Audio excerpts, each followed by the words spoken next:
มาแล้วพี่น้องเนาะหน้าต่างกับวงกบประตูพี่น้องเลยมาส่งให้ครอบครัวของน้องไม้พี่น้อง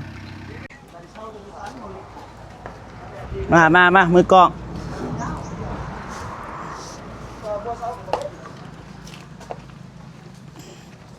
ขออนุญาตเด้อเกือบขึ้นเด้อ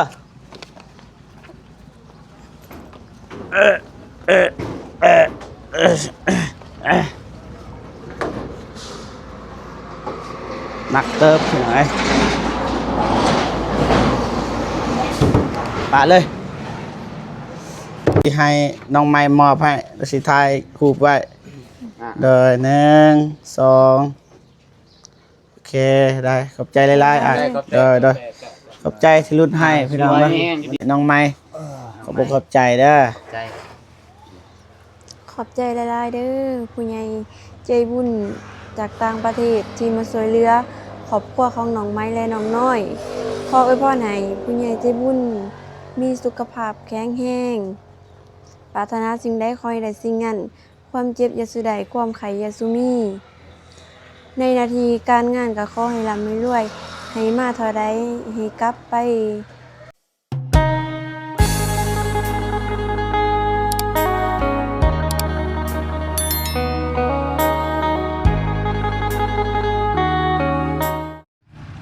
โอเคพ่อพี่น้องเนาะเปิดภาพมาพี่น้องทางอายเพิ่นก็มาส่งวงกบประตูกับหน้าต่างหรือว่าปองเอี่ยมพี่น้องเนาะจะว่าไปเบิ่งผสมนำกันพี่น้องเนาะกราบทักทายสบายดีและสวัสดีพ่อแม่พี่น้องเบิดสู่ครูสู่คนพี่น้องเนาะยินดีต้อนรับเข้าสู่ซองเบาเจ็บแชนแนลเก่าพี่น้องเนาะมาแล้วพี่น้องเนาะหน้าต่างกับวงกบประตูพี่น้องเอ้ยมาส่งให้ครอบครัวของน้องไม้พี่น้องมาเลยถอยเลยถอย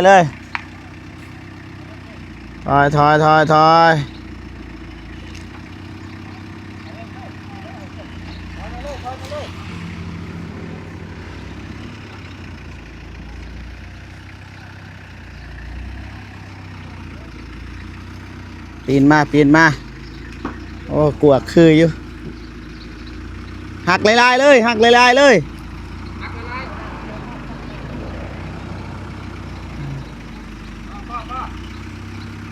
ไปหน้าอีกหน่อยนึงสั่งลายเด้อบะหมี่เด้อได้สบายดีเด้อ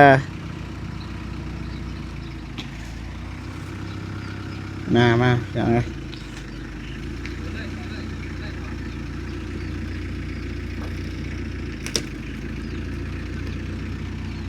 พอแล้วเ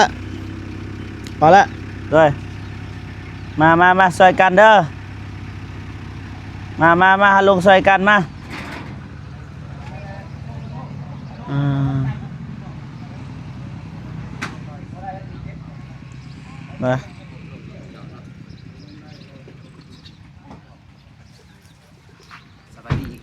สบายดีเด้อพี่น้องมาซอยกันบ่เจ็บจับกองเด้อบ่ว่ากันพี่น้องไงน้องไม้ไวบ่น้องไม้บ่ไวกับบ่เฮ็ดเด้อขึ้นบ่เถอะไปเลยได้บ่น้องไม้สิจับกองให้อ้ายก็ได้เอ้าเลย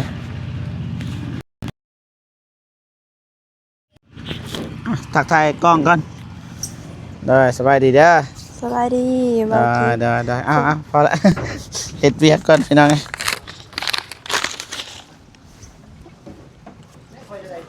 จับครับไปมามือกล้อง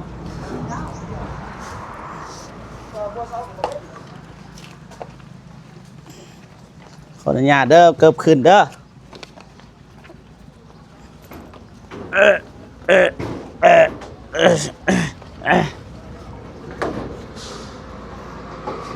หนักเติบพี่น้องเอ้ยปะเลยลองมานี่ขึ้นมา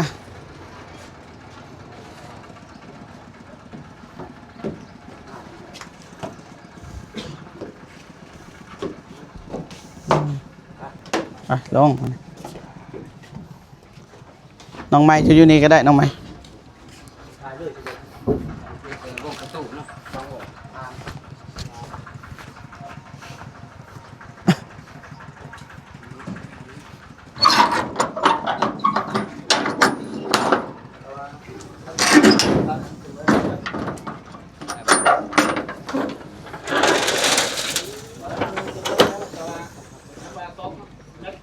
ไปข้างล่างจ้ะ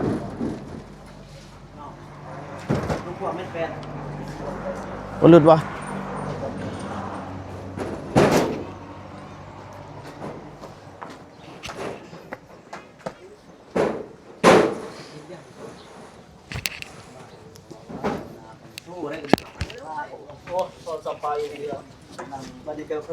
ได้ปะ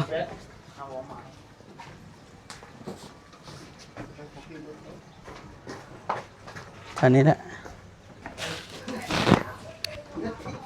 ปง มาแซ่บเลย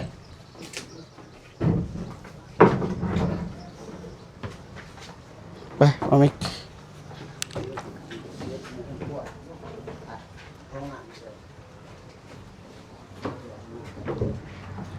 ไปเลยทางนั้นก็ได้ไปเลย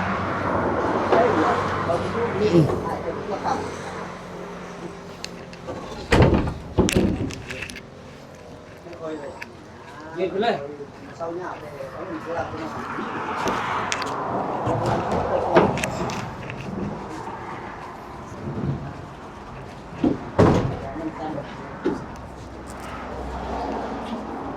ขันมันมืดจำเส้นหน้าจอเด้อทำไม บอกตอนนี้ท่านบ่ โอเค เรียบร้อย ใจเรียบร้อยร้อยเรียบ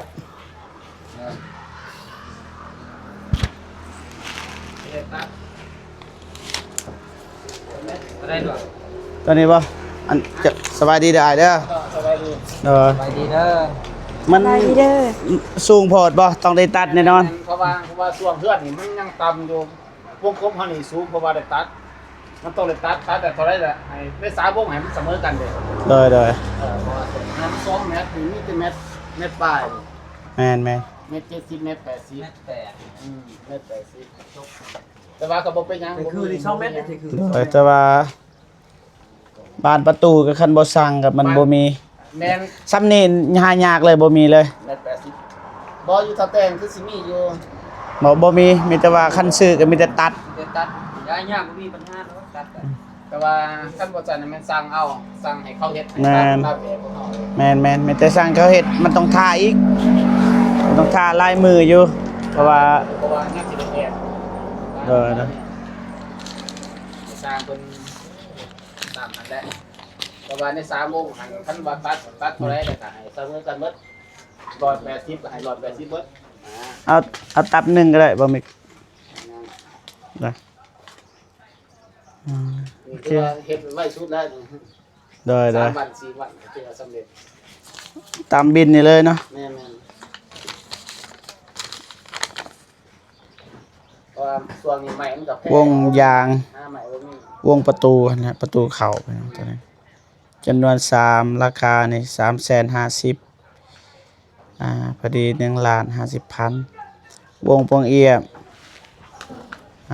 จำนวน3แล้วก็ราคาบ่แจ้ง500,000กีบรวม1,500,000พอดี2,550,000ดังนะประมาณนี้มันจะว่าสิจ่ายเงินจ่ายคำให้อ้ายเพิ่นก่อน2ล้านเลยจะนับบ่มิก2,550,000กีบพี่น้อง ทางเก่าก่อนผมเคยได้เพื่อนกับ เท่าไหร่มัน ติดต่อได้กับผมซื้อถ้าว่าบ่ได้ก็ต้องมาติดต่อไม่นะเมื่อสร้างคนใหญ่เราที่ช่วยสีเด้เป็นใช่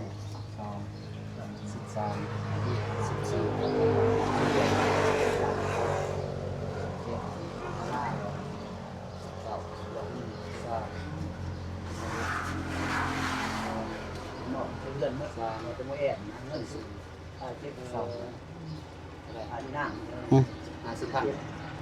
50,000 2 ล้าน550,000 อันสีซะ โดย เอาซ้ำ2ล้าน5แสนส่วน50,000ป้า โอ้แสดงว่าสิรุดให้ โดยขอบใจหลายๆโดยเท่าได้เลยเท่าไรอยู่นี่ ว่าหักแพนได้เป็น 2 ล้าน5เปล่า เออ มั่นใจ 1 ให้อายนับเป็นไหนบางทีบ่ครบนี่อายเด้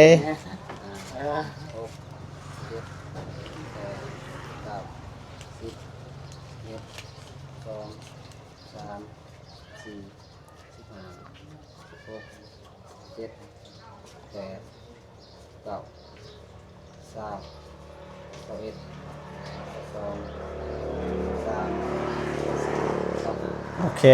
โดยมามอบน้องไม้ไปยืนอยู่หั่นสิให้น้องไม้มอบให้แล้วสิถ่ายรูปไว้โดย1 2โอเคได้ขอบใจหลายๆอ่ะโดยขอบใจที่รุดให้พี่น้องนะ หักแพนนี่ได้หักนะ โดยเป็นซอยเนาะ ผ่านรถ ได้ 10,000 ขอบใจ เท่านั้นเนาะ โดยขอบใจพักผ่อนโดยอ่าเรียบร้อยพี่น้องมานั่งลงมาพอได้นั่งคุยกันหน่อยหนึงพี่น้องเว่าเรื่องเงินเรื่องคำก่อนแน่มี FC โทรมาพี่น้องไงบ่ฮับก็ได้อ่ะจะหน่อยจึงฮับใช่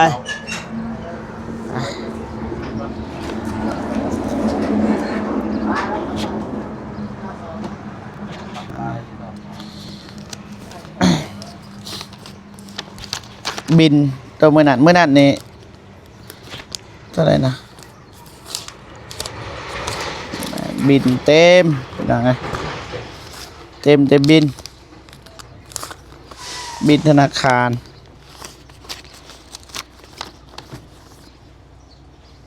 เด้อว่านี่มีแต่รายเรื่องเงินที่พอเพิ่นฝากมาให้พอคุดว่าสำนันพอแล้วเพราะว่าพอเพิ่นบ่ให้ออกชื่อเสียงแห่งนามพอเพิ่นฝากเงินมาให้150เหรียญโอเค150เหรียญพี่น้องนี่150 ดอลลาร์อัตราแลกเปลี่ยน21,387 กีบพี่น้องเนาะตกอยู่3,208,000 กีบพี่น้องเนาะต่อ50กีบนี่บ่ไล่ก็ได้พี่น้องนะแต่ว่ามื้อนี้มื้อนั้นซื้อเท่าไหร่ให้บ่มิก ติ่ง ลูกติ่ง โต1,600,000 2โต320,000 320,000พอดี3ล้านพี่น้องนี่3,208,000ลบให้320,000 กีบยังเหลืออยู่2,888,000แล้วก็มื้อนี้อีกพี่น้องเอ้ย มาลบให้2ล้าน 2,500,000พี่น้อง2,500,000ลบอยู่เงินที่มีนำเบาเจ็บ2,888,000แสดงว่า3,888,000เกือบตายพี่น้องเอ้ยเกือบโกงกันนี่แหละพี่น้องเอ้ยบ่โกพี่น้องบ่โกโทรมาเกือบโกงพี่น้องฮัลโหลโดยอยู่บาดดงไม้ถ่ายคลิปอยู่บ่โกโดยแม่นบ่มีก็อยู่นี่แหละโดย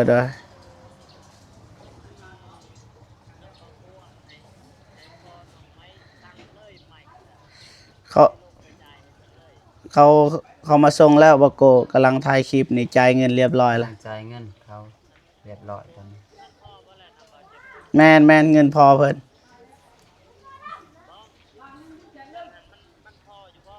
พออยู่คิดว่ามันบ่พอ เด้อตัวใดก็ได้ขอแต่ว่าเฮ็ดเฮือนน้องไม้นั่นใดก็ได้ไม่แต่ว่าเจ้าตัวใดบ่พอเจ้าสั่งเลยบ่อยากให้เป็นเงินสดให้พอเพิ่นกันเพิ่นเฮ็ดบ่ถือกันนะไม่แต่ว่าเฮาซื้อเลย ทางเฮาหมุนเวียนเองเหรอถ้าว่าซื้อยัง แม่นไม่แต่ว่าให้เจ้าลงมาหารถ ได้โอเคได้ไปบ้านนี้สรุปไปสรุปมาพี่น้องเหลือ2,800,000แม่นละยังเหลือ388,000บ่ฮู้ว่าสิซื้อหยังเดี๋ยวว่ากัน โดย แล้วก็คนที่จะมาเฮ็ดต่อไปไม่ได้ว่าให้พอหาเด้อเห็นบ่นี่แหละแอบนั่นเนาะ ไปหาแอบนี่แหละเพราะว่าหรือว่าสิซื้อไม้ก่อนบ่หรือว่าสิหาสร้างก่อนคันหาสร้างยันว่า บ่ บ่มีไม้ ต้องเอาใหม่ก่อน เอาไม้ก่อนไม้ครบแล้วจึงว่ากัน ใหม่ครบแล้วจังคอยหาสร้าง หรือว่าจังซี่หาสร้างให้สร้างบอกว่าเอาจากแผ่นโดย เอาหน้าใดดี ต้องทำสร้างก่อนแล้วไม่แปะวางไม่แปะ เอาต้องถามสร้างหรือว่าถามไอ้แดงหรือว่าถามทีมงานน้องกระเดยนะเฮ็ดเนาะเฮือนน้องกระเดยเพราะว่าอยากปั้นกันสำเฮือนน้องกระเดย ก็สิบ่ลื่นกันปานใดนะ ลื่น ลื่น ลื่นบ่ เพราะว่าเฮาแอบเบิดเด้น้องกระเดยนี่ ในเนาะ แอมในเด้เพราะว่าทางน้องกระเดยทางนอกก็นอกศาลมันหลายเด้ โดย แอบนิดหน่อยเดียวพี่น้องเนาะไปมีแต่ว่าให้พอกับน้องไม้ขอบอกขอบใจขอบุญขอบคุณผู้ใหญ่เพิ่นผู้ใหญ่จากต่างประเทศเด้อ ผมบอกชื่อก็ได้บ่ พอบอกซื้อก็ได้ยับเข้ามานี่ยับไปใกล้นะบ่มีบ่เห็น ใช่อ้ายเอาน้องกัน จอยให้น้องไม้ขอบอกขอบใจเด้อ ใจ ขอบใจหลายๆเด้อผู้ใหญ่ใจบุญจากต่างประเทศที่มาช่วยเหลือครอบครัวของน้องไม้และน้องน้อยขออวยพรให้ผู้ใหญ่ใจบุญมีสุขภาพแข็งแรงปรารถนาสิ่งใดขอให้ได้สิ่งนั้นความเจ็บอย่าสุใดความไข้อย่าสุมีในนาทีการงานก็ขอให้ร่ำให้รวยให้มาเท่าใดให้กลับไปร้อยเท่าพันเท่าสาธุ จอยสาธุอ้าวพอ นี่ก็ขอขอบใจเนาะทั้งทีมงานถ่ายคลิปแล้วก็ผู้ใหญ่ใจบุญอยู่ภายในประเทศหรือว่าต่างประเทศเนาะ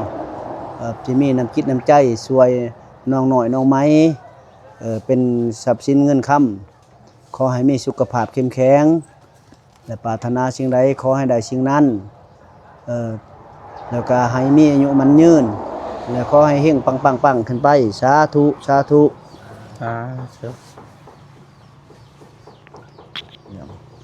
ไปให้ได้แล้ว ได้แล้วไปมีแต่ว่านั่นจักสิว่าจังใดเด้ไปมีแต่ว่าให้พอพักผ่อนก็ได้โดย มันจะล่มเรื่องช้างทั้งบ่ยาก ได้ มันจะเอาถ้าเพิ่นแล้วเพิ่นเฮ็ดก่อน หรือว่าสิสั่งใหม่ก่อนเนาะ เอาใหม่มาก่อน เบิ่งอีกเนาะ เอาใหม่ ตามรูป ใหม่ ต้น ครบ สงสาร ก่อนเดี๋ยวว่ากันคันบ่มีลีลอก็พุ่นแหละบ่นงบ่ตูนบ่มิกบ่ทรายมา เป็นบ่ แอบอยู่บ่ ญาติบ่งาม บ่แม่นดอกสิให้สร้างแอน สิให้สร้าง ได้ มีแต่ว่าให้สร้างแอนพวกบ่เป็นหั่นบ่เป็นว่า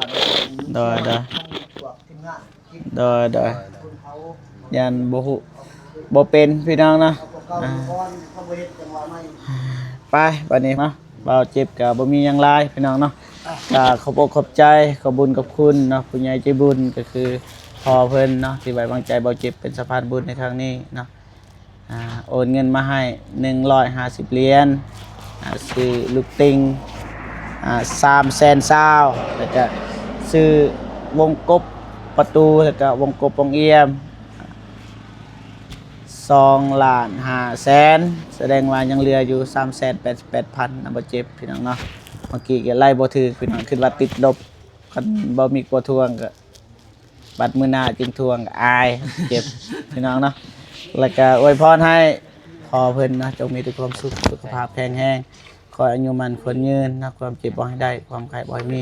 ปรารถนาสิ่งใดขอให้ได้สิ่งนั้นเนาะให้มาเท่าใดก็ขอให้กลับคืนสู่ไปหาพ่อ100 เท่าพันเท่าเด้อสาธุพอๆกันคลิปหน้าพี่น้องเนาะฮักแพงเบิดสุขุสุขคนไปสบายดีพี่น้องไปดีเด้อไป